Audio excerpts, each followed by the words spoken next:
Section 100 is very clear on the basis of a petition. Section imene ifotokoza bwino lomwe kukhuza ndi dandaulo and its resolution. komanso kuti lingathetsedwe bwanji.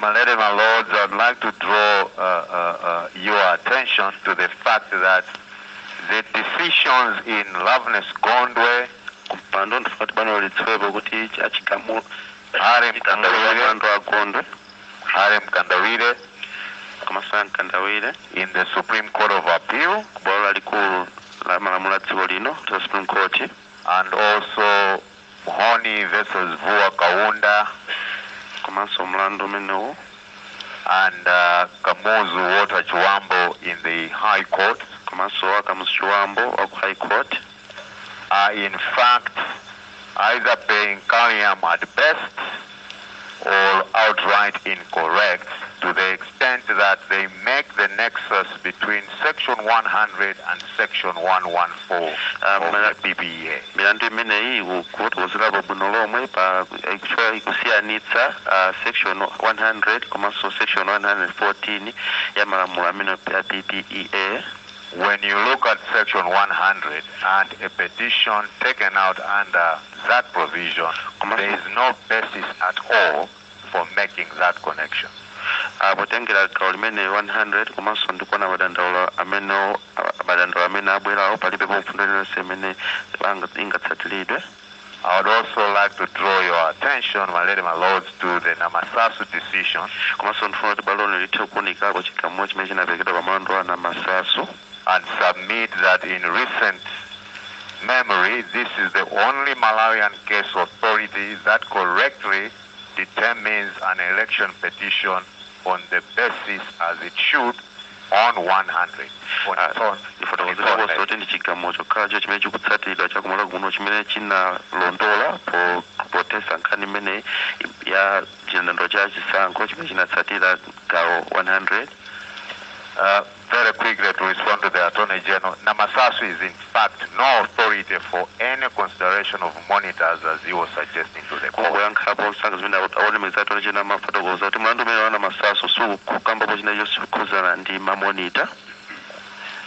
The second area I would like to draw your attention to, my lady and my lords, is the relationship between Section 100 and Section 114 of the PPA. Section 100 Section 114 ya PPA. To the extent that Council Tembeno Senior Counsel cited that relationship existed, and he cites the Kabwira case for that proposition. A lawyer atembeno SC anafotokozerapo ndipo anaperekapo kuti magawo amene malamulo amene ndofanana ndipo anakamba mlandu wa Kabwira. I draw the attention of the court that in fact Kabwira does not support that proposition. And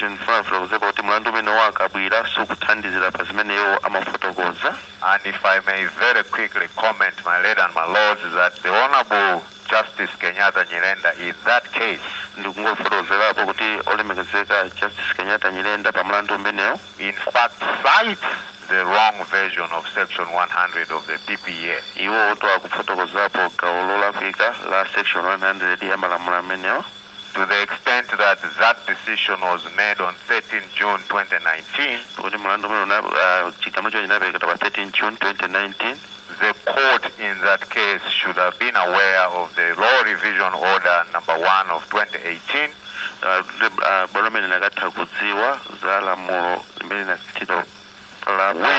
which on a reading of Section 100, the correct version of it,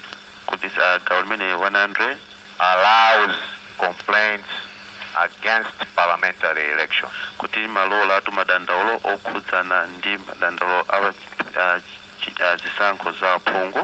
So in short, Kabwira is no authority for anything, my lady and my lord. The third area relates to public duty.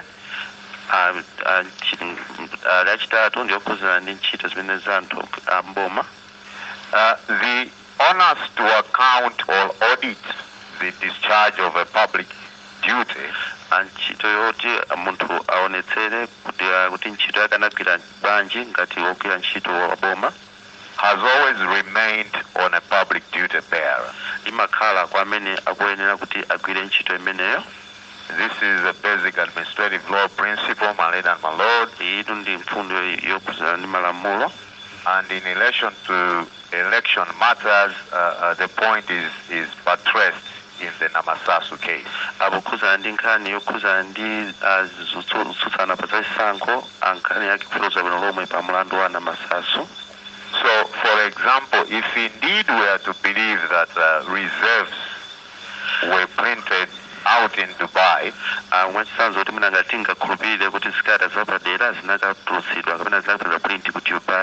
the question as to why we still had duplicates used in the election, or indeed blank papers bought from some market used in this election,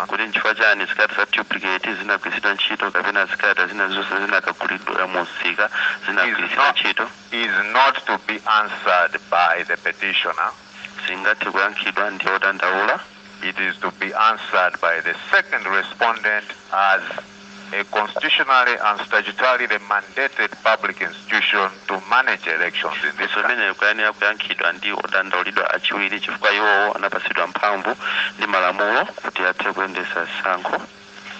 The fourth area relates to what the Attorney General refers to as pleadings.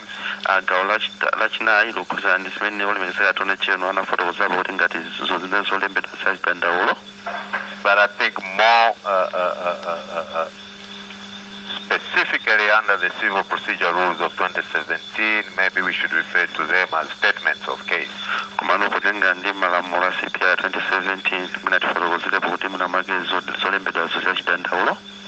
The point being here, my lord and my lords, that the Attorney General cannot have his cake and at the same time eat it.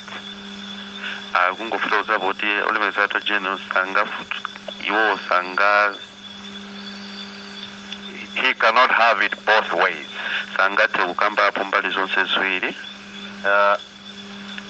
As things stand, there is no response before the court. I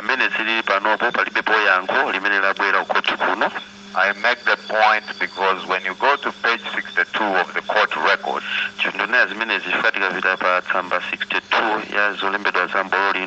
it was very clear there that the respondents and the Attorney General, in his own right,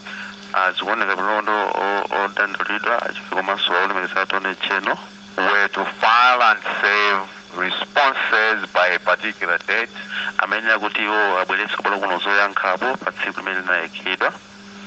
that date fell on 14 June 2019. So if we are to insist on statements of case,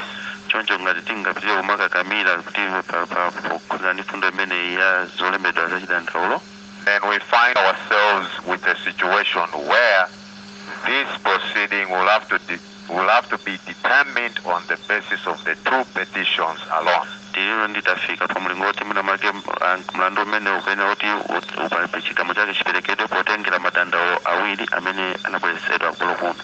I have my doubts that's what is going to happen, my lady and my lords.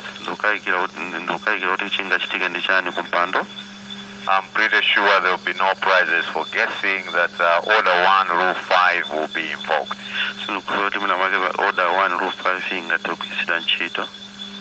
So, to the extent that this is a court referral to address the three constitutional questions before this court,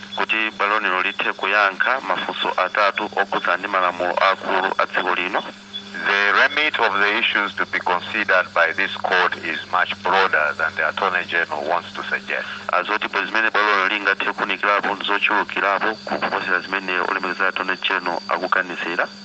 In any event, when one looks at paragraph 7D of the first petitioner's petition,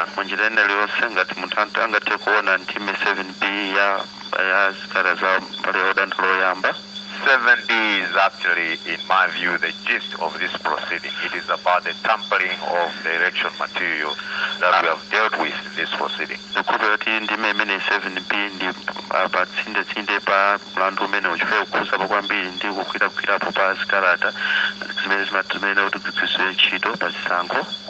The fifth area I wanted to address you on, my lady and my lords, is on the HM2 data. I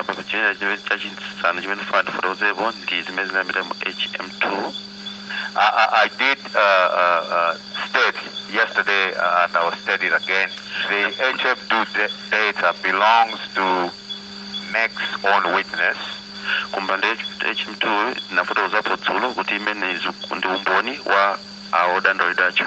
Mr. Hensley Mukondia. All we did on our part is to analyze the data under HM2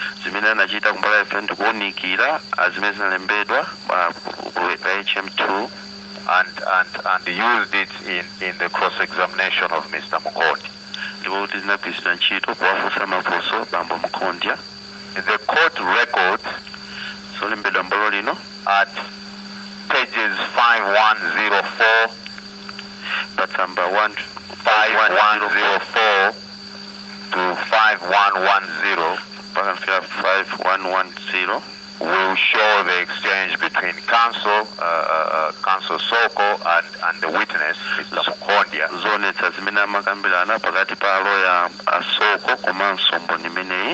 And the statistics as presented to the court yesterday have not been challenged, and they were confirmed as you notice from the court record.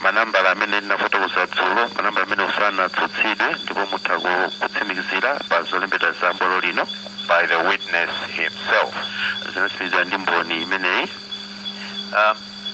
The sixth area I wanted to draw your attention to, my lady and my lords,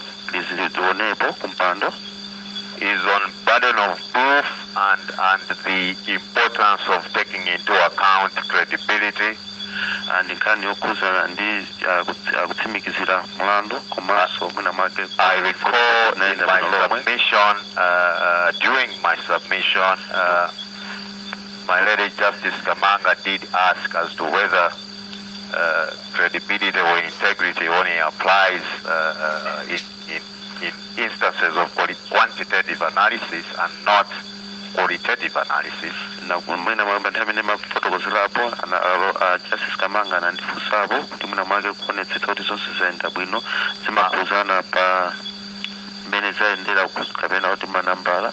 My response yesterday was it should apply to both. Now, what has happened this morning is that your brother judge, Justice Kalembera, in Simeon Harrison versus Malawi Electoral Commission, National Assembly, and Jeffrey Chiwondo, election petition number 10 of 2019. The election petition number 10 of 2019.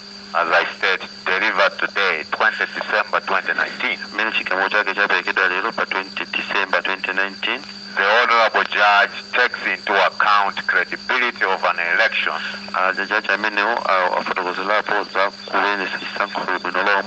in his decision to nullify the parliamentary election in this case.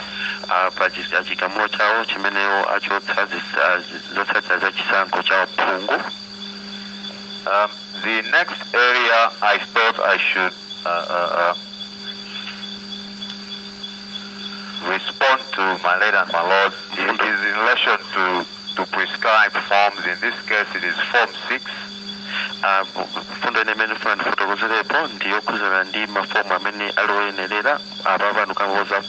Number 6.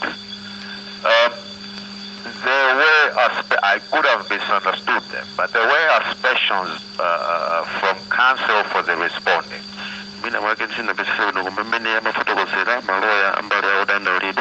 That seems to allude to the fact that prescribed forms are what they are. They are forms. I just want to make the point that prescribed forms are made under subsidiary legislation.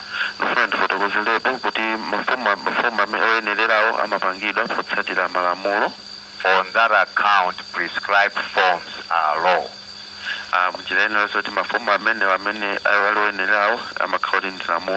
So they should not be wished away that easily, as if, oh, this is a form we can dispense with. Prescribed forms are law.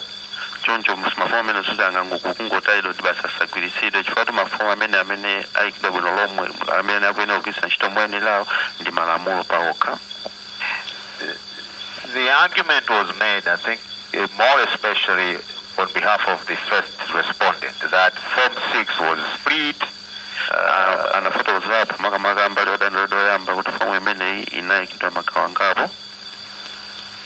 The question that arises therefore is whether different bits of this split Form 6 presented to the Commissioner.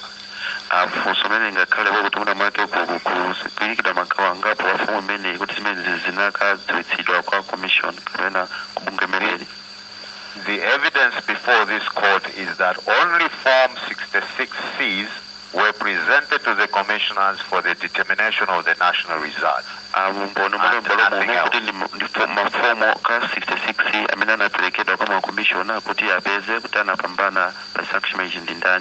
So the failure to use Form 6 remains intact.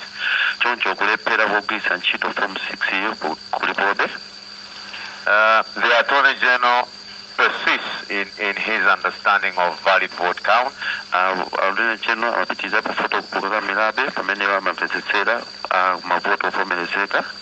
During the cross-examination of Hensley Mukondia,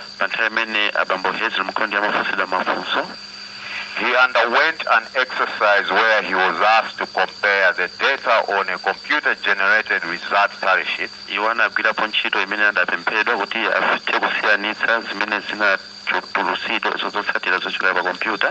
the scanned result tally sheet from the same polling station. The two sheets could not be reconciled, and there were several polling stations that were used for that exercise.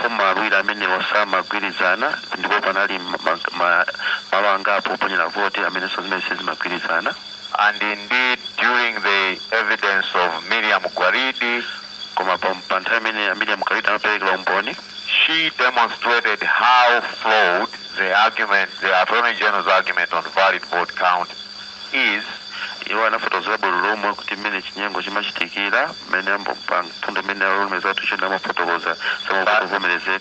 taking the AG in her cross-examination through a result tally sheet, and when it was clear that the cross on the point was going pear-shaped, the Attorney General had to abandon that line of questioning.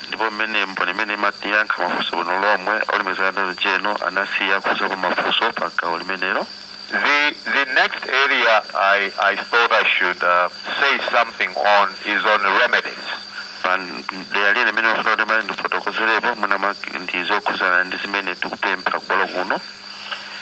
The first petition, in his petition, from the start, sought nullification of the presidential election.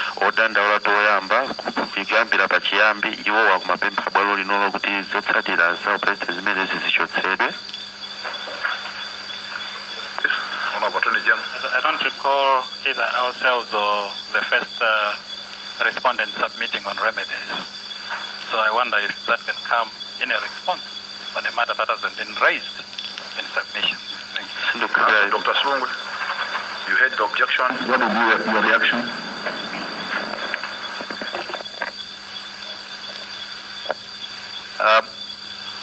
I will retweak it. If he wants to object, he can object.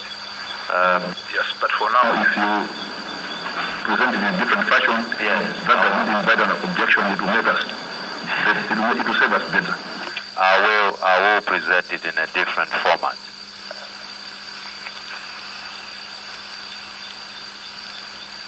which is to state that to the extent that this court referral and has led to the test of the election as to whether it violates the three questions.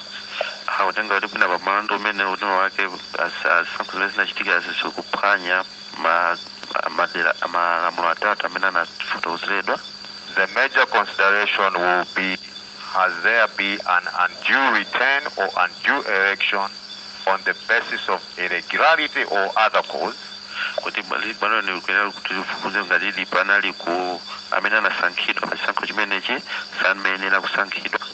justifying the nullification of the presidential election as sought. So,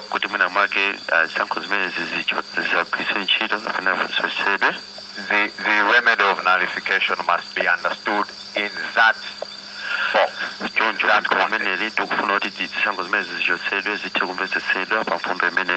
There is no basis when you go and look at section 100, there is no basis of connecting it to the affecting the result test. Section 100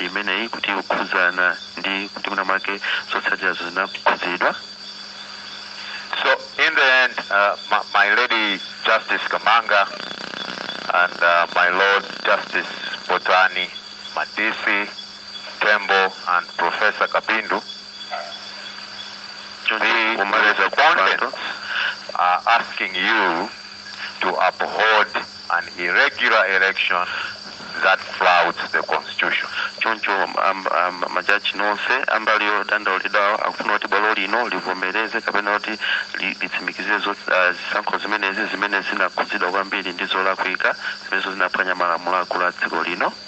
I beseech you that you must reject their call.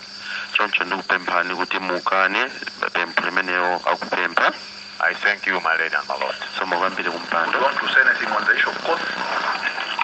You remember earlier in your area submission you said something about courts. The Attorney General has taken a position on courts. The issue of courts, in our view, is sufficiently covered in the submission on file dated 10 December and in our reply of 16 December. So I won't say anymore on the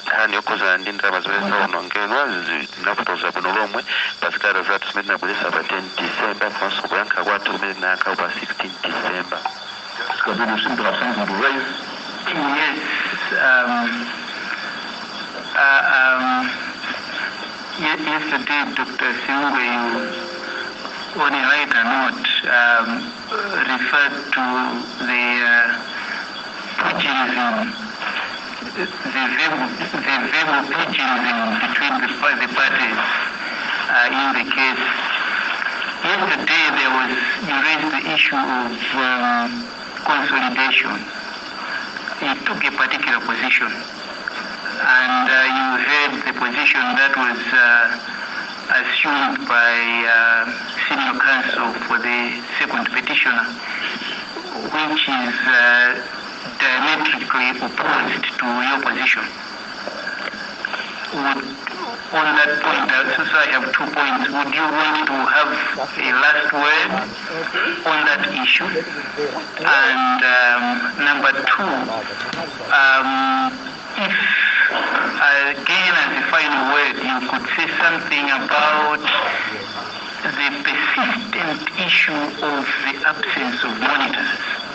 The petition raises allegations inter alia of fraud, intimidation, and so on. And how could that be dealt with without the direct evidence of monitors? So that has been an enduring issue throughout these proceedings. If you could quickly give your last word on those two issues. On the first one, At the end of the day, I think the court will have to take a position. Seems to me that there are different interpretations from the bar as to how we must understand Order 6, Rule 9, and Rule 11.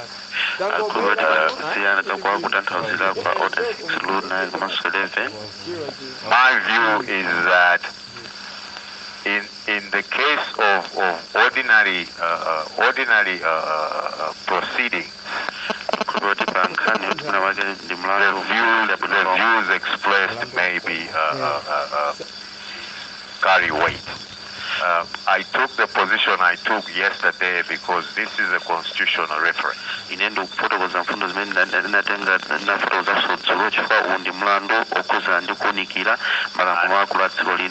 And that's why I said yesterday that at the end of the day, the four parties have a duty to submit to the court.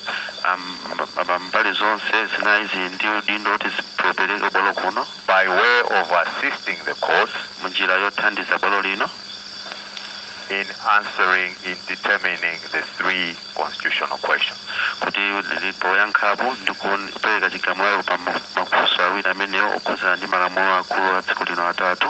The more reason this evening I've submitted that look, the insistence on statements of case and that they are delineated in a certain way maybe is misplaced, because to the extent that we're dealing with a constitutional reference, the issues, in my view, have been merged, amalgamated, whatever you want to call it.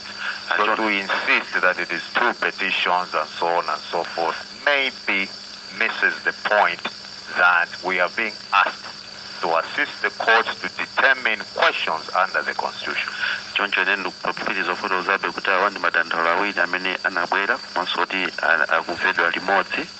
my view has not changed. Similarly, my views on monitors will not change. The other thing I've done this evening is to sort of link it a little bit more elaborately to public duty. And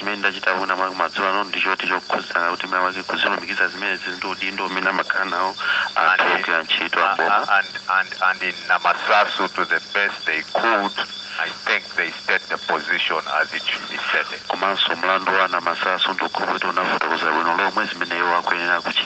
In fact, the Attorney General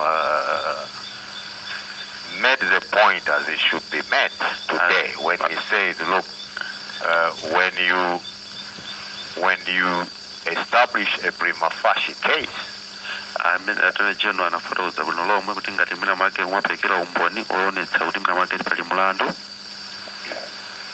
he ought to then have moved to say the burden shifts, and it should shift. In the Harrison case I refer to, that's what Justice Kalembera is saying. But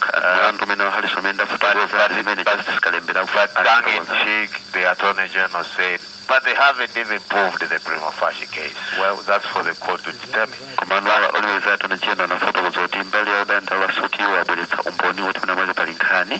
As I said yesterday, monitors under the scheme of this law do not run an election.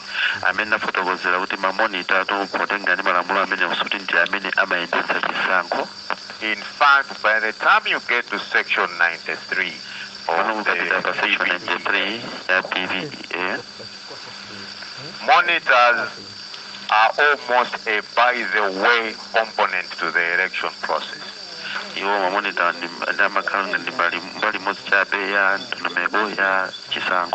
It is not mandatory for them to sign anything.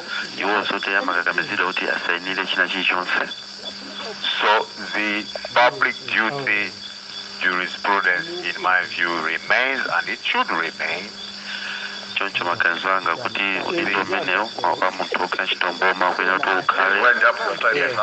I'll wind up. The default setting for failure to run a credible election cannot be but you had monitors.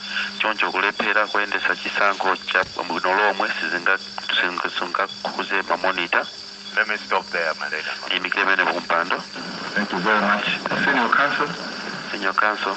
You are waiting in reply. Thank you, my lord.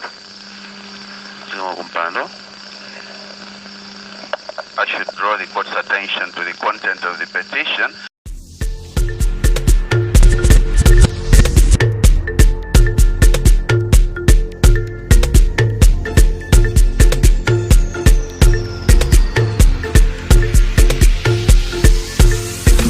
Uyasunga Israeli sagona usiku ndi usana iye sawozera. Uyasunga Malawi sagona usiku ndi usana nditusapetira. Sangati rekerere ipe iziputika mpaka kale. Sangati sirire ife muzanja lantu oipawo.